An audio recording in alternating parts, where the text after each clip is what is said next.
Matthäus Steenvoorden, pemain berdarah Semarang di Eropa opsi timnas Indonesia.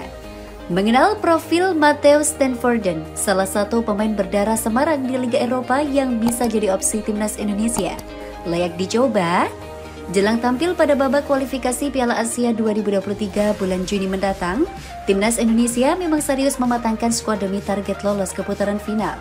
Salah satunya dengan merampungkan proses naturalisasi sejumlah pemain keturunan di Eropa yang bakal jadi tumpuan timnas Indonesia pada kualifikasi Piala Asia 2023. Teranyar PSSI melalui anggota EXO Hassani Abdul Ghani memastikan telah menyelesaikan proses 3 pemain keturunan untuk dinaturalisasi yakni Shin Pietermans, Sandy Walsh, dan Jordi Amat.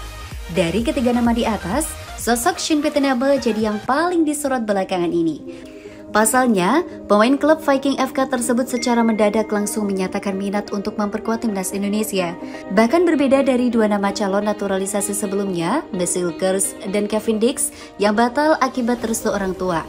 Shin Pietermans dipastikan memperkuat timnas lantaran sudah mengirimkan dokumen yang dibutuhkan. Shin Pietermans, pemain asal Belanda yang sekarang bermain di klub Viking FK.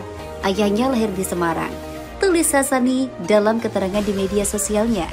Mendengar asal-usulnya yang punya garis keturunan Semarang, sejatinya ada satu pemain keturunan selain Shin Pietermans yang juga berdarah Semarang di kompetisi Eropa musim ini dan mungkin bisa jadi opsi timnas Indonesia, adalah Matthäus Steenvoorden. Bek kelahiran Leidschendam, Belanda yang musim ini jadi tumpuan lini pertahanan klub HNK Gorzia di kasta teratas Liga Kroasia.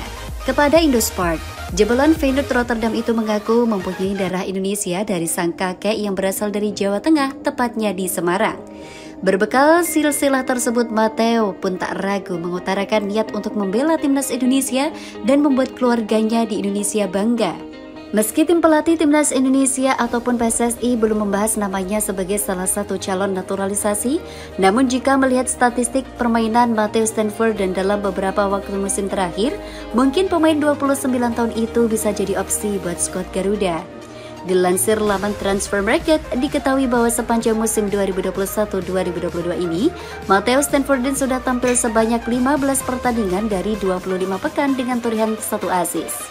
Pada pertandingan terakhir melawan NK Lokomotiva Sabtu 26 Februari 2022 lalu, Matthäus Steenvoorden bahkan terpilih sebagai kapten tim meski di akhir laga harus tuai kekalahan 2-0 dari tuan rumah.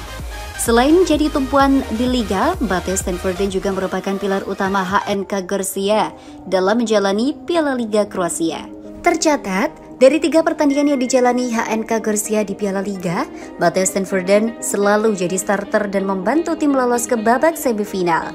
Sementara di level timnas, Matthäus Steenvoorden pernah membela Belanda U19 dalam 7 pertandingan dan sempat satu tim dengan ex-Manchester United, Memphis Depay.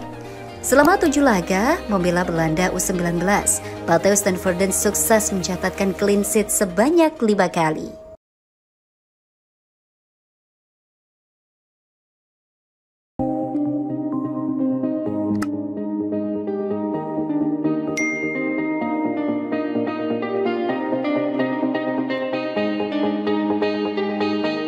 Rindu timnas Indonesia, Brilliant Aldama dan Bagus Kavi kenang siksaan Sintayong. Rindu kebersamaan di timnas Indonesia, pemain Indonesia di luar negeri Brilliant Aldama dan Bagus Kavi terkenang siksaan pelatih Sintayong. Brilliant Aldama dan Bagus Kavi memang cukup lama tak dipanggil Sintayong ke timnas, sebab keduanya bermain di luar negeri dan belum ada agenda yang bisa membuat mereka diizinkan untuk pulang. Bagus Kavi memang sempat dipanggil ke pemusatan latihan timnas di Tajikistan. Sementara Brilliant Aldama saat itu masih cedera dan tidak ikut serta dalam skuad. Oleh karena itu, Brilliant Aldama mengaku terkenal dengan cara dan menu latihan keras Sintayong yang menguras fisik, namun sangat baik untuk menempa mental pemain. Saya paling ingat waktu kita persiapan buat Piala Dunia, kita pagi disuruh naik turun tangga di Stadion Madia dari pojok ke pojok, ungkap Brilliant Aldama di KRTV. Timnya dibagi 2 kan, sisanya skipping 20 menit. Besoknya naik 26, 28, 30 menit. Kita kayak gitu terus latihannya, ucap Brilliant.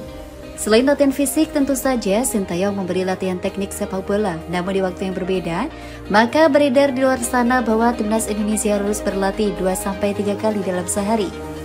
Antar sore baru kita latihan yang memakai bola pakai teknik. Kendang gelandang yang kini bermain di Liga Kroasia tersebut. Pertama, motivasi Sintayong untuk Bagus Kavi. Selain brilian Aldama, Bagus Kavi juga mengaku terkenang dengan motivasi dari pelatih timnas Indonesia, Sintayong. Sebagai pemain Indonesia yang berkarir di luar negeri, Bagus Kavi mengaku mendapat tugas dan tanggung jawab lebih dari pelatih timnas, Sintayong untuk memberikan contoh yang baik kepada pemain lainnya. Kamu punya teman yang harus dibantu, tanggung jawabmu lebih besar daripada yang lainnya, jadi harus berusaha lebih keras daripada yang lain, ungkap Bagus Kavi.